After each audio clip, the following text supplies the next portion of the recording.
பெண்கள் அவசர காலங்களில் தொடர்பு கொள்வதற்காகவே அவசர உதவி எண்கள் இருக்கின்றன. மத்திய மாநில அரசுகள் இதற்கான உதவி எண்களை அறிவித்து நடைமுறைப்படுத்தி வருகின்றன. ஆனால் அவற்றின் செயல்பாடுகள் இன்னும் தீவிரப்படுத்தப்பட வேண்டும் என்ற கோரிக்கைகளை அழுத்தமாக முன்வைக்கின்றனர் பெண்ணுரிமை செயற்பாட்டாளர்கள். பெண்களுக்கு எதிரான குற்றச்சம்பவங்களில் அவசர உதவிகள் கிடைக்காமல் போவது பெரும் சிக்கல்களை உண்டாக்கிவிடுகின்றன. இதனால் பெண்களுக்கான அவசர உதவி எண்கள் மத்திய மாநில அளவில் செயல்பாட்டில் இருக்கின்றன. அனைத்திந்திய அளவில் 1091 என்ற எண்ணை பெண்கள் பயன்படுத்தலாம். மாநில அளவில் 28592750 என்ற எண்ணை அவசர உதவிக்கு பெண்கள் பயன்படுத்திக் கொள்ளலாம். எனினும் ஒவ்வொருவித குற்றத்திற்கும் ஒவ்வொரு அவசர உதவி எண்ணை பட்டியலிட்டுள்ளது தேசிய மகளிர் ஆணையம். எதற்கு எந்த எண் என்பதிலேயே பெரும் குழப்பம் இருப்பதாக பெண்கள் நல செயற்பாட்டாளர்கள் கூறுகிறார்கள். ஏதாவது ஒரு ப்ராப்ளம்னா நம்பர் கொடுத்துருக்காங்க போலீஸை காண்டாக்ட் பண்ண சொல்லி. ஸோ அந்த நம்பர்ஸில் திடீர்னு அது வந்து எல்லா இடத்துக்கும் போகிறது. ஸோ ஜிபிஆர்எஸில் எல்லா இடத்துலையும் கனெக்ட் ஆகும்னு சொல்லியிருக்காங்க.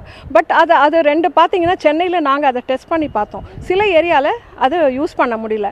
அதே பார்த்தீங்கன்னா டெல்லியில் வந்து நல்லா யூஸ் ஆகுதுன்னு, ஏன்னா எங்களோட ஃபோரம் ஆஃப் விப்ஸில் நாங்கள் கேட்கும்போது டெல்லியில் நல்லா பக்காவாக இருக்குது. பட் இந்த நம்பர்ஸ் வந்தது எங்களுக்கெல்லாம் ரொம்ப ஒரு இதுவாக தான் இருக்குது. பட் வந்து இது எல்லா இடத்துலையும் ஒரு அவேர்னஸ் வரணும். இப்போ வாட்ஸ்அப்பில் வந்திருக்கு சில மேகசின்ஸில், அது வந்து எல்லாருக்குமே எல்லா பெண்கள்னாக்கா எல்லா விதமான பெண்கள், நடுத்தர மக்கள், கொஞ்சம் இதுவாக இருக்கிறவங்க, சப்போர்ட்டிவ் ஸ்டாஃப்ஸ் இருக்காங்க இல்லையா, அவங்களுக்கும் இது போய் சேர்ந்தோன்னா ரொம்ப இதுவாக இருக்கும். Public places especially railway stations, bus stations, malls, அங்கெல்லாம் நீங்கள் பார்த்தீங்கன்னா அந்த மானிட்டரிங் மெக்கானிசம் வந்து நிறைய வச்சா நல்லாயிருக்கும்.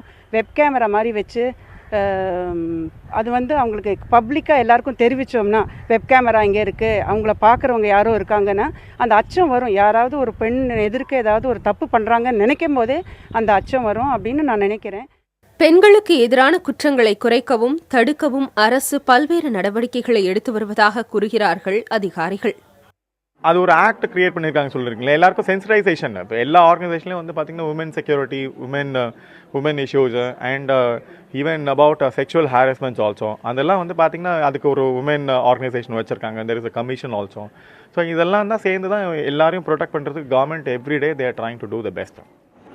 முன்னெச்சரிக்கை நடவடிக்கைகள், பாதுகாப்பு ஏற்பாடுகள் ஒருபுறம் இருந்தாலும் குற்றங்களை முற்றிலும் தடுப்பதில் சமூகத்தின் பங்கும் முக்கியமானது என்கிறார்கள் சமூக செயற்பாட்டாளர்கள். பெண்களுக்கு எதிரான குற்றங்கள் குறைய வேண்டுமெனில் சமூக அளவில் மாற்றம் வேண்டும் என்பதையும் தாண்டி அரசின் பாதுகாப்பு அம்சங்கள் இன்னும் உறுதியானதாகவும் எளிதானதாகவும் இருக்க வேண்டும் என்பது பெண்களின் கோரிக்கை. புதிய தலைமுறைக்காக ஒளிப்பதிவாளர் ஐயப்பனுடன் அபிநயா.